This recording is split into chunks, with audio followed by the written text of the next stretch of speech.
Good evening, everyone. Welcome to the channel. Before I begin, here are my disclaimers. Today I am going to give you an update about Air Products and Chemicals, Inc. quarterly report.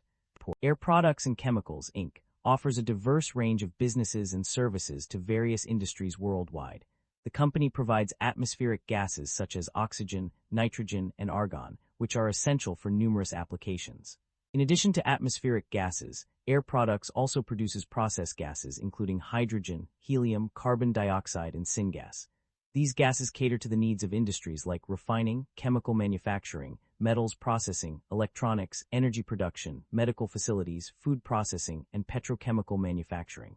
The company's services extend beyond gas supply, as it designs and manufactures equipment for air separation, hydrocarbon recovery and purification, natural gas liquefaction, and liquid helium and hydrogen transport and storage.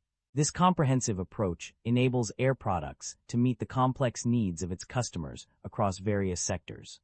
Air Products and Chemicals, Inc. hat in den letzten 12 Monaten einen Rückgangsaktienkurses von über 16,26% erlebt. Der Hauptgrund für diesen Rückgang war eine umfassende strategische Neuausrichtung, im Jahr 2025, bei der des Unternehmens seinen Ausstieg aus mehreren kapitalintensiven Clean Energy, Wasserstoff und LNG-Initiativen bekannt gab. Diese Entscheidung führte zu einer erheblichen Nachsteuerbelastung von 23 Milliarden US-Dollar und einem ausgewiesenen GAAP, Nettoverlust von rund 17 Milliarden US-Dollar.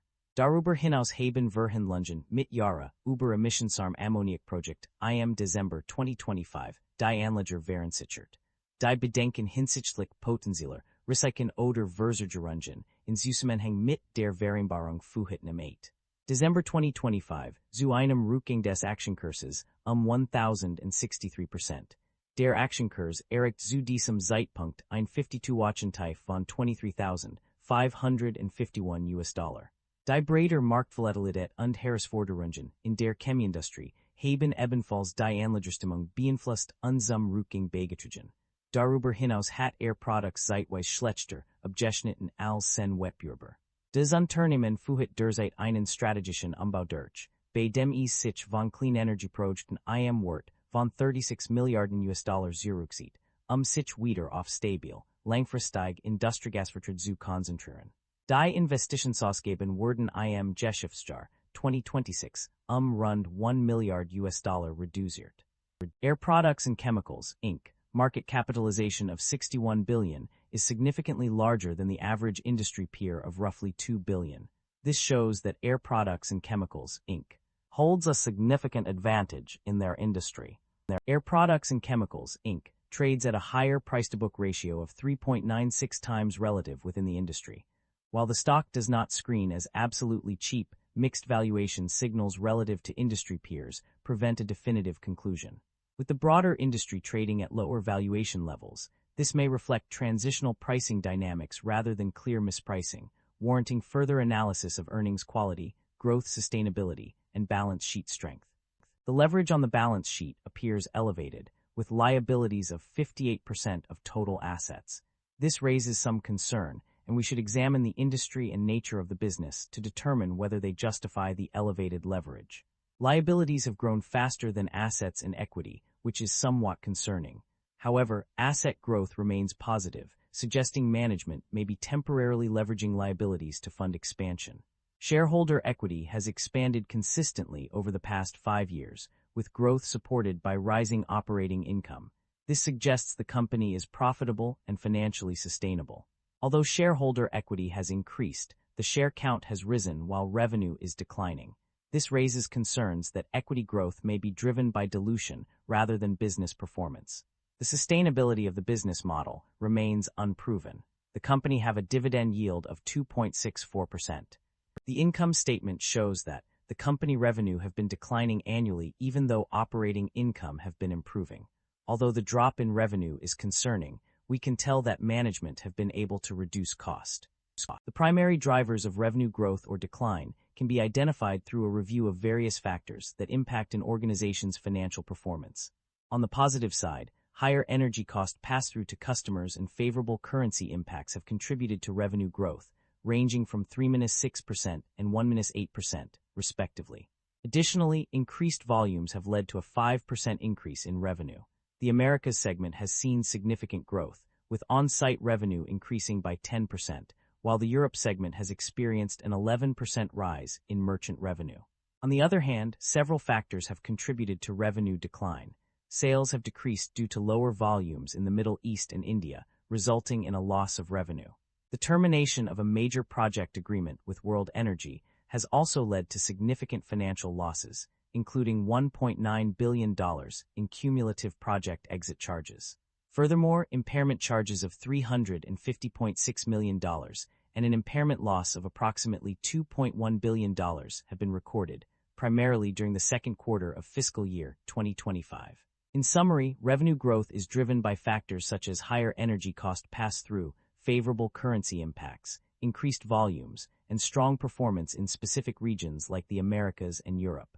Conversely, revenue decline is attributed to lower sales due to decreased volumes, project terminations, and impairment charges. The net income and profit margins of a company underwent significant changes between 2024 and 2025. On the positive side, the net income increased by 6.3%, reaching $691.4 million in 2025 compared to $649.8 million in 2024. This growth was also reflected in the per-share earnings, which rose by 10%. Furthermore, the operating margin saw a substantial increase of 170 basis points, resulting in a profit margin of 23.7% in 2025. However, there were also instances where net income and profit margins declined. Specifically, the company experienced a decrease of $6.3 million in net income, dropping from $15.8 million to $9.5 million. Additionally, the operating margin decreased by 0.3 percentage points, falling from -0.2% in 2024 to -0.1% in 2025. The reasons behind these changes are not explicitly stated in the provided text. Nevertheless, it is clear that the company's financial performance exhibited both growth and decline across different metrics. The company's financial performance indicates a significant improvement in its operating cash flow. According to the provided data, the company generated $900.7 million in positive operating cash flow for the year 2025. This figure is consistent across two separate pages, further solidifying the accuracy of this information. The generation of positive operating cash flow is a crucial indicator of a company's financial health and stability. It suggests that the company is able to cover its expenses and generate sufficient funds from its core operations. Management's discussion on the company outlook and strategy suggests a cautious approach to future results, citing that full-year outcomes may not reflect interim period performance. The company is focusing resources on projects with the greatest value for shareholders, while exiting certain clean energy initiatives due to challenging conditions. A global cost reduction plan is underway, expected to be largely completed by 2026, and capital expenditures are anticipated to reach $4 billion in that year, with a significant portion dedicated to traditional industrial gas projects. The company aims to minimize cash flow volatility from currency, exchange rate fluctuations, and intends to reinvest foreign cash indefinitely. Management also expects to return approximately $1.6 billion to shareholders through dividends in 2026. Overall, the strategy appears to prioritize cost reduction, shareholder value, and cautious financial management, while exiting certain initiatives that are no longer viable. The company's financial performance and shareholder returns have been a key area of focus. According to the provided information, one notable aspect is the payment of dividends by the company. This indicates that the company has distributed a portion of its profits to its shareholders in the form of dividend payments. A specific reference to this can be found on page 11 of the document, where it is explicitly stated that paid. Yes, under the dividends section. This confirms that the company has indeed paid dividends, providing a clear indication of its commitment to returning value to its shareholders. Concerns have been raised regarding the buildup of inventory in various sectors. The data suggests that there is a significant increase in both finished goods and raw materials, supplies, and other inventories.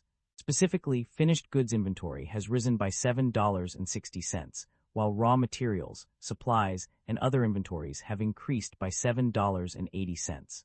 These increases are indicative of potential issues within the supply chain. The buildup of inventory can lead to inefficiencies in production and distribution, ultimately affecting the overall performance of businesses. Furthermore, it may also signal a mismatch between demand and supply, which could result in stockpiling and waste if not managed properly. And that concludes the financial summary for Air Products and Chemicals, Inc. Feel free to comment below, and I will be happy to answer them when possible.